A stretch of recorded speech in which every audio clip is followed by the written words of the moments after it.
There's a theory behind the idea of mastery that it takes 10,000 hours in order to master a specific field of expertise. Now, of course, later on, people had said, like, oh, no, that's not true because, it's how you practice and what you put into it instead. And that you can become a master even before 10,000 hours, just depends on how you do it, whatever. Well, for the sake of the idea and the theory, which is generally just practice a fuck ton in order to become good at something, I think most people can generally agree on that basis itself. Now, if we look at some of the pros in esports, they're constantly on the grind. And this is because, well, it's really good to practice to keep up your skills and to keep sharp and also to improve. And that's the only way to improve anyways.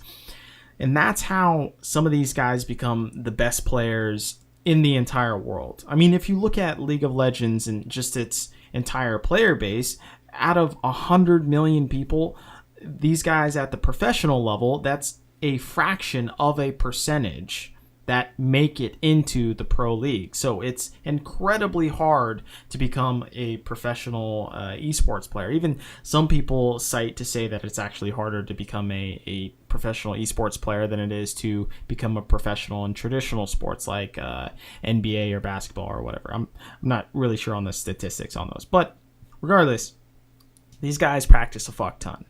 Now, if you look into the Counter-Strike sector, I mean, these guys, they go into aim maps, and aim maps, if you aren't familiar, from the League of Legends scene, aim maps are these maps to where it's just basically a very simple map, usually generally with maybe one wall divider, two walls, and it's the terrorists and counter-terrorists, and they just shoot each other, and you can pick up different guns. Most of the times it's like an AK or an M4, and you just practice that constantly.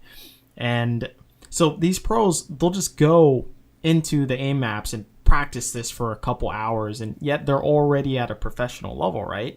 But it's to keep up their fundamentals. Same thing with when they go into a deathmatch. Sometimes you'll see pros go into a deathmatch server and everyone will just be like, wait, this is okay, whoa, this is Twist, this is Shocks, like, holy shit, okay, this is really cool. They're stomping everybody. But the whole point is just to get them warmed up, because they're simply playing with more advanced bots, you could say, right? By just substituting those bots with actual players. So these professional players still go into servers and still do aim maps, do regular drills of just shooting and getting their headshots correct before they actually start scrimmages or any super serious practice.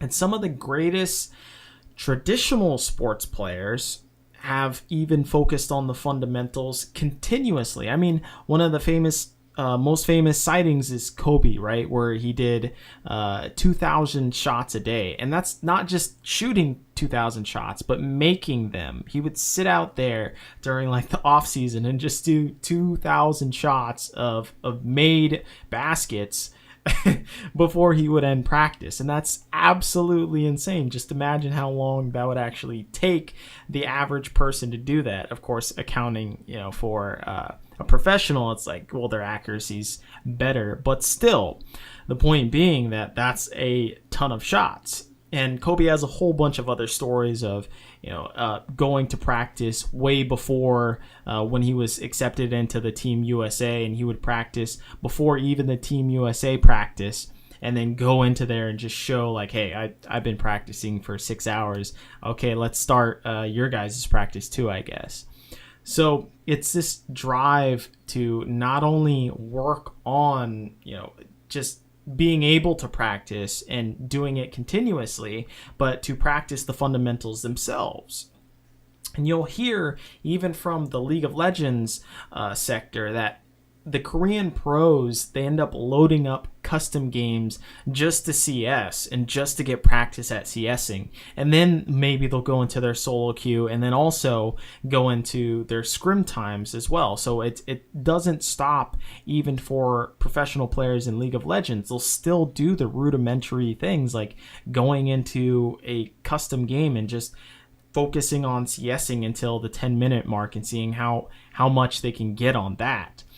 And if you look at even some teams like Afrika Freaks, they're known for their crazy practice regimen, sometimes spending 19 hours a day on just practicing, waking up at like 8:30 and then going to sleep at like 5 o'clock. So you get like 4 hours of sleep and then you wake up and you do it all over again.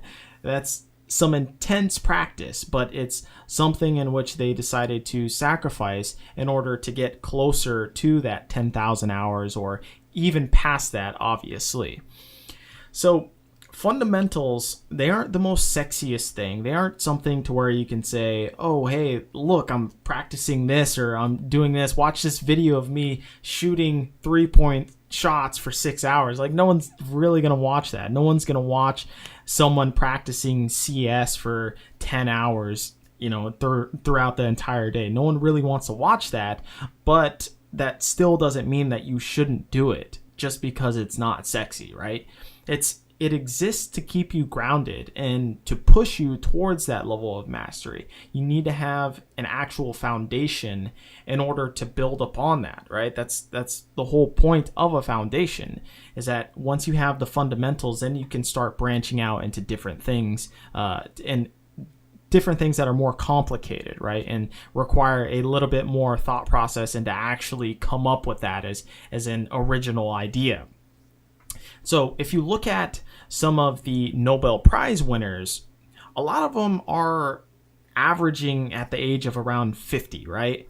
And now the point is not that older people are smarter or that they work harder, but that they've just generally had more time to accrue more hours, right, for their craft. And some of these disciplines are very trial and error and really error based. So you have to keep doing it over and over and over again. Like, oh, did this work? Nope. Okay, toss that in the bin. Okay, did this work? No, that didn't. So a lot of these Nobel Prize winners are just really trial and error. So it takes a ton of hours. Now, one of those people, Kip Thorne, he recently received a Nobel Prize for working on the LIGO project, which is a project which they detected gravitational waves for the first time ever. This guy was 77 years old when he won the Nobel Prize in 2017. And then you have Peter Higgs, who is the discoverer of the Higgs boson, right? And he worked on the Large Hadron Collider. And this guy's 84 when he won his Nobel Prize. So it's become a trend to where these Nobel Prize winners, they've only won it because they've done a ton of research. Like, just imagine how much research you have to do to develop the Large Hadron Collider. Like, that's insane. That's a lot of work to do to discover this particle that people had only theorized of, that exists as like this god particle that no one had really seen before or ever actually had any inkling of any physical form of it until now. So it takes a long time to become a master. That's the whole point of the 10,000 hours rule. In humans, we largely operate on pattern recognition, right? And that's really time consuming to see that, okay, this is how this process works. And you have to watch that process and see, okay, did this person do this right? Okay, that's how you do that. I'll try that. No, it didn't work. Okay, let me go back and look and see exactly how he did it. Oh, I missed this part to where he stepped over here instead. So humans, just fundamentally, we are pattern recognition creatures. And so once we're able to realize a pattern, we can start focusing on that and grinding that out. And that takes a really long time in order to be proficient at that, because you have to recognize a pattern and then you have to be able to replicate it as well too. So 10,000 hours is a really good rule, and it's a really good idea just to get you in the thought process of practicing fundamentals. I think that's really key in any discipline, and it's even more evident when you look at the practice regimen of a lot of these esports players, like within Counter-Strike or within League of Legends especially too, is very grind heavy. So I just thought it was a curious idea that can largely be translated over to esports as well too.